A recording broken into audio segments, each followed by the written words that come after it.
ఇంకొకటి బేసిక్ ఏ కారణాలు వస్తాయి అంటే కారణం ఏమని చెప్పొస్తారు మీ దగ్గరికి డైవర్స్ కేసులలో? ఎక్కువ సార్ ఎక్కువ అండర్స్టాండింగ్ లోపం అండి.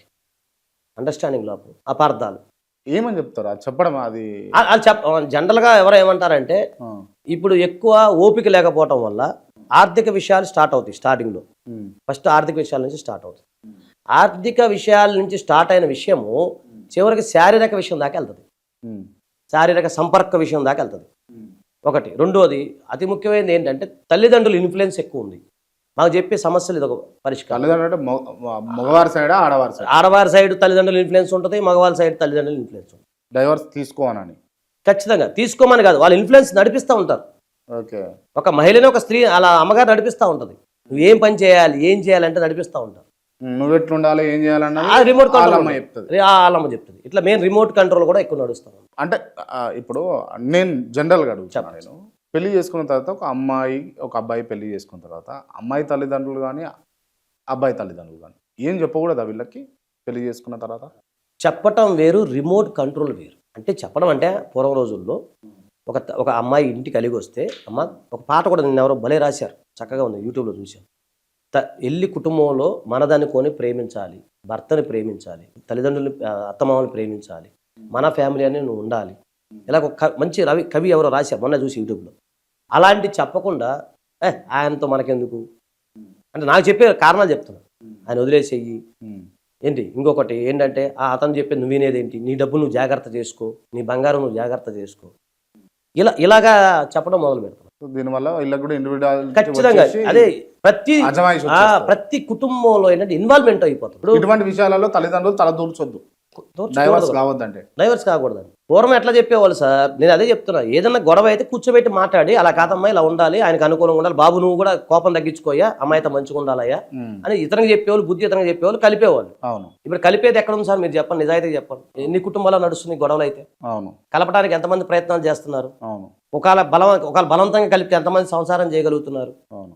ఇంకొకటి మీకు ఓపెన్గా చెప్తున్నాను, భారతదేశంలో adultery is not a crime. అర్థం కాలేదు. అడాల్టరీ అంటే ఏంటంటే ఒక భర్త కానీ భార్య కానీ ఇద్దరు భార్యాభర్తలు కలిసి ఉండగా భార్య వేరే వాళ్ళతో అక్రమ సంబంధం పెట్టుకున్నా, భర్త వేరే వాళ్ళతో అక్రమ సంబంధం పెట్టుకున్నా నేరం కాదు.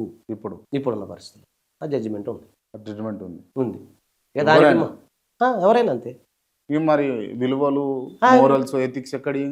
అదే కదా నేను చెప్పాను, క్రిస్టల్ క్లియర్ జడ్జిమెంట్ ఉంది కదా. సో ఒక మహిళ వేరే వాళ్ళతో అక్రమ సంబంధం పెట్టుకోవచ్చు, కాకపోతే అతను అమ్మాయిని ఏమంటానికి లేదు. అడాల్టరీ అనేది లేదు, ప్రజెంట్లో కేసు పెడతానికి లేదు. సో గో ఫర్ డైవర్స్ అని కోర్టు వారే చెప్పారు. ఏముండదు కదా. అదే కదా సార్, ఇప్పుడు మేము ఓపెన్ లైసెన్స్ ఇచ్చినట్టే కదా, అంటే బండి రానోడికి లైసెన్స్ ఇచ్చినట్టే, ఇట్లా అలాగే అనుకోవాలి. ఇంకొకటి మీకు ఒక చెప్తాను, ఎందుకంటే కోర్టు తీర్పును మనం శిరసా వహించాలి కాబట్టి చెప్తున్నాం. ఇంకొకటి మీకు చెప్తా క్రాంతి గారు, మేము చేస్తాం డైవర్స్ కేసులు చేస్తుంటాం కదా. చేసినప్పుడు ఒక అమ్మాయి డైవర్స్ కోర్టుకు వచ్చినప్పుడు వేరే అబ్బాయితో బండి మీద వస్తుంది, ఇతను వేరే అమ్మాయిని తీసుకుని కోర్టుకు వస్తాడు బండి మీద. ఏంటి బాబు అంటే మా ఫ్రెండ్ సార్ అంటాడు. నువ్వెవరమ్మా అంటే మా friend sir, he is my would be లేదా షీఈస్ మై వుడ్ బే అని చెప్తారు. అదేంటే డైవర్స్ కాదు, డైవర్స్ కాదు మేము పెళ్లి చేసుకోవాలనుకుంటున్నాం సార్, ప్రజెంట్ లివింగ్లో ఉంటున్నాను అని చెప్తాడు అతను ఆల్రెడీగా.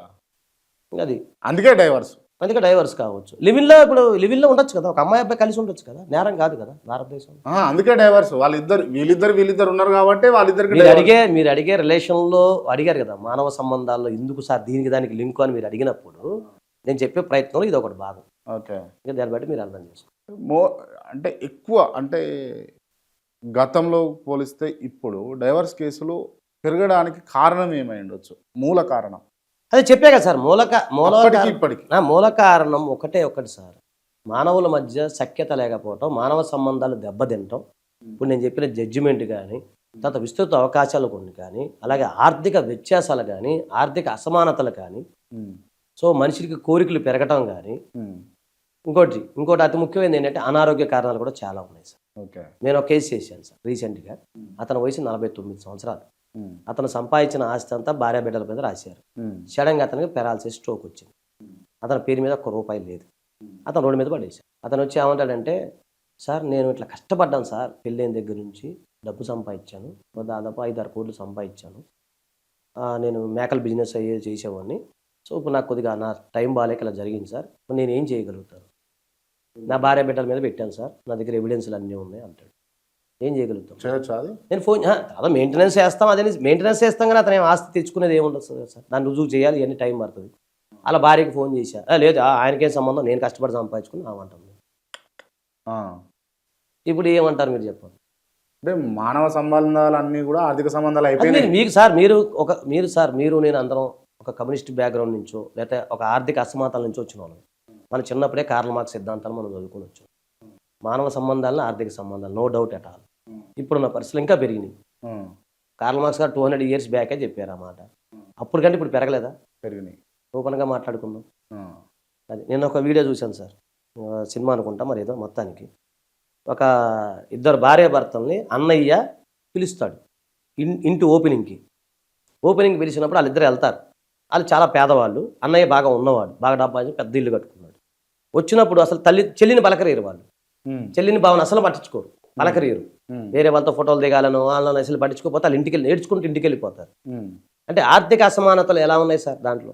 అంటే వచ్చే సినిమాలు అలాగ ఉన్నాయి, చేసే జనాభా అలాగ ఉన్నారు. అది ఇప్పుడు ఒకటి చెప్తా సార్, అంటే అందరం విలేజ్ ప్రాంతంలో ఇప్పుడు జనాభా మారిపోయారు. క్రాంతి వాళ్ళ ఊరు వెళ్ళినప్పుడు సైకిల్ మీద వెళ్తే ఒకలాగా ఉంటుంది, ఒక మారుతి 800 వెళ్తే ఒకలాగా ఉంటుంది, ఇంకేదో కార్లు ఏవో ఉన్నాయి పేర్లు, ఎక్కియానో పోయానో ఒకలాగా ఉంటుంది, ఒక బెంజ్ కారో లేదా రేంజ్ రోవర్ వెళ్తే ఎలా ఉంటుంది మీరు ఆలోచించండి. మీరు వెళ్ళే విధానం బట్టి ఎలా ఉంటుంది. లేదు ఎర్ర బస్సు అంటే ఇప్పుడు బస్సులు మారినట్టు ట్రగులు మారినట్టు ఉన్నాయి, మరి బస్ ఎక్కి దిగి వెళ్తే ఎలా ఉంటుంది, లేదా లుంగి కట్టుకుని పాత చొక్క వేసుకొని మీ ఊరు వెళ్తే ఎలా ఉంటుంది. ఎల్లకెళ్ళక ఒక 6 నెలల తర్వాత సంవత్సరం తర్వాత ఎవరికి మీరు కనపల్లా, క్రాంతి అనే వ్యక్తి కనపల్లా. ఒక టీషర్ట్, ఒక పాత చొక్కా లుంగి కట్టుకుని పాత చెప్పులు వేసుకుని రోడ్డు మీద పోతున్నారు. చాలా తేడా ఉంటుంది. లేదు అదే క్రాంతి ఒక రేంజ్ రోవర్లో దిగాడు మన సినిమా స్టైల్లో, కలర్ మీరు ఎలాగ అందగాలి కాబట్టి హీరో లాగా ఉంటారు, దిగి వెళ్తే అది ఎలా ఉంటుంది ఆలోచించండి. ఏమంటారు దానికి? మారుతుంది అంటే మీరే చెప్పాలి, మారుతా ఉంటాయి. మీరే చెప్పాలి. బిచ్చగాడి సినిమాలు అంతే ఉంటుంది కదా సార్. అవును, బిచ్చగాడి అడుక్కు తినడం ఒకలాగా ఉంటుంది, లాస్ట్లో సీన్లో లోపలికి వెళ్ళి వచ్చేసరికి ఇంకోలాగా ఉంటుంది. ఏమంటారు దాన్ని?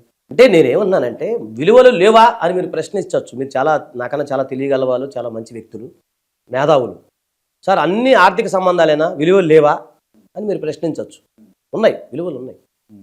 విలువలు లేకపోతే ఈ మాత్రం భూమి ఇలా ఉండదు. అందరూ దొంగలు అయితే ఆ కష్టం.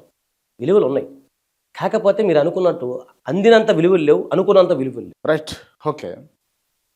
అడ్వకసీ సేవ చేయనికేనా డబ్బులు సంపాదించుకోండి? ఒకటి సార్, చిత్రమైన విషయం మీకు ఒకటి చెప్తా. ఈరోజు మన ఇంట్లో ఒక ఎలక్ట్రీషియన్ చిన్న పని పడితే, ఒక ఎలక్ట్రీషియన్ అనేది చిన్న పని పడితే అతను ఎంత తీసుకుంటాడో తెలుసా మీకు? రోజుకు తీసుకుంటాడు. జస్ట్ వచ్చినందుకు 1000 రూపాయలు. ఒక బల్బు చిన్నది మార్చినందుకే జస్ట్ అతను ఏం చదువుకున్నాడు అనేది మనకు సంబంధం లేదు. అతనికి వచ్చిన విద్య ఏంటంటే కరెంట్ బల్బులో సంథింగ్ మార్చడం. లేదు ఒక ట్యాప్ లీక్ అయింది, ప్లంబర్కి మనం ఫోన్ చేయాలి, సంథింగ్ జస్ట్ జైల్లో ఏదో ఉన్నాయి కదా ఈ మధ్య యాప్లో ఏదో ఓపెన్ చేసుకుంటే అతను వచ్చి జస్ట్ ట్యాప్ మార్చి ఒక అరగంట పావుగంట ట్యాప్ మార్చినందుకు 1000 రూపాయలు 2000 తీసుకుంటాడు.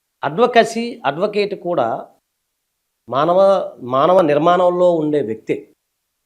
సో అలాంటి ఇంత చదువుకొని మనం ఇంత ఒక చక్కటి అనుభవాన్ని నేర్చుకొని, ఎన్ని పుస్తకాలు చదువుకొని అనుభవాన్ని నేర్చుకొని ఉదయం వెళ్తే ఒక్కోసారి కోర్టులో నించుంటే కాళ్ళ నొప్పులు వస్తాయి సార్. 10 గంటలకు వెళ్తే ఒక జూనియర్గా వెళ్ళినప్పుడు నేను ఒకసారి 6ంటికి పిలుస్తారు, 2ంటికి పిలుస్తారు, 4ంటికి పిలుస్తారు, ఎప్పుడు పిలుస్తారో తెలియదు. తెలిసినప్పుడు అక్కడ నించోవాల్సి వస్తుంది, సీట్లు దొరకవు. ఒక్కోసారి సీనియర్స్ వస్తారు, రెస్పెక్ట్ ఇచ్చి కూర్చోబెట్టాల్సి వస్తుంది. అంతసేపు కాళ్ళ మీద నించుంటాం, పరిగెత్తుకుంటూ వెళ్ళాల్సి వస్తుంది. 10:30 టైం అయితే ఉరకాల్సి వస్తుంది. ఎంత శారీరక శ్రమ, ఎంత మానసిక శ్రమ, ఎంత మేధాశక్తి ఉంటుంది. ఇంకొకటి, చాలామంది అడ్వకేటు అంటే అడ్వకసీ అనేది ఓన్లీ రిప్రజెంటేటివ్ మాత్రమే. అంటే మీ కష్టాన్ని కోర్టు వారికి చట్టపరంగా తెలియజేయటమే మా వృత్తి. అక్కడ అడ్మినిస్ట్రేషన్ వ్యవహారం అనేది మాకు ఏం సంబంధం లేదు. ఉదాహరణకి మీరు నాకు కేసు ఇచ్చారు, కేసు ఇచ్చినప్పుడు దానికి నెంబర్ చేయించాలి, దానికి నెంబర్ అవ్వాలి. అది లాయర్ చేతిలో ఉండదు. చాలామంది ఏంటి సార్ మీకు డబ్బులు ఇచ్చాము నెంబర్ మా చేతిలో ఎట్లా ఉంటుంది? మేము తీసుకెళ్ళి అక్కడ కోర్టులో సబ్మిట్ చేస్తాం. కోర్టులో సబ్మిట్ చేసిన దానికి ఏమేం కావాలి ఏంటి అనేది చూస్తారు వాళ్ళు, కొన్ని అబ్జెక్షన్స్ పెడతారు. చాలామందికి ఇక్కడ కన్ఫ్యూజ్ అవుతారు. రిజెక్టెడ్ వేరు, ఏంటి అది రిటర్న్ అవ్వటం వేరు. మన కేసు ఫైల్ చేసినప్పుడు ప్రతి కేసు రిటర్న్ అవుతుంది. ఎందుకు వద్దని దానికి ఏదో అబ్జెక్షన్స్ స్టాంప్ లేదనో ఇంకేదో లేదు. కానీ కామన్ మ్యాన్ ఏమనుకుంటారు, ఏం సార్ మన అన్ని డబ్బులు ఇచ్చావు, లేదా ఇన్ని డబ్బులు ఇచ్చావు, రిటర్న్ అయిపోయిందంట. మన రిటర్న్ అంటే కాదు, మనం తిరిగి రీసబ్మిట్ చేస్తాం. దానికోసం ఎన్నిసార్లు తిరగాల్సి వస్తుంది? ఆ సూపరింటెండెంట్ గారు స్టాఫ్ చాలా పాపం వాళ్ళ టెన్షన్స్ వాళ్ళకు ఉంటాయి, మళ్ళీ కేసులు 100 ఉంటాయి. ఓకే. ఇవన్నీ చేసి అడ్మినిస్ట్రేషన్ పరంగా ఇంకోటి హైకోర్టులో పోస్టింగ్ చేయించాలి. పోస్టింగ్ అవ్వదు. దానికి ఏంటంటే మనం ఉదయం పూట వెళ్ళి రిప్రజెంట్ చేయాల్సి వస్తుంది, మెన్షన్ చేయాల్సి వస్తుంది, స్లిప్ తీసుకోవాల్సి వస్తుంది. అది మా చేతిలో ఏముంటుంది. ఒక్కోసారి ఒక కేసు 100వ నెంబర్ వస్తుంది హైకోర్టులో. 100వ నెంబర్ అంటే సాయంత్రం 5 దాకా కూర్చోవాలి, ఉదయం 10:30 నుంచి సాయంత్రం దాకా ఎప్పుడు రీచ్ అవుద్దా అని కూర్చోవాలి. ఇన్ని రకాల ఒత్తిడి ఉంటుంది. చివరికి ఎంత కష్టపడి ఎంత చేసినా జడ్జిమెంట్ మాకు ఫేవర్గా రాకపోతే క్లయింట్ ఏమంటాడు? మీరు చెప్పండి. కష్టపడ్డాం, అన్నీ చేసాం, గెలుస్తాం అనుకున్నాం. జడ్జిమెంట్ మీరు ఇచ్చే ఎవిడెన్స్ మీద లేకపోతే మీరు ఇచ్చిన వకాలత్ మీద ఆధారపడి ఉండదా? 100% ఉంటుంది, కానీ discretion power of the court అండి, దాన్ని బట్టి ఉంటుంది.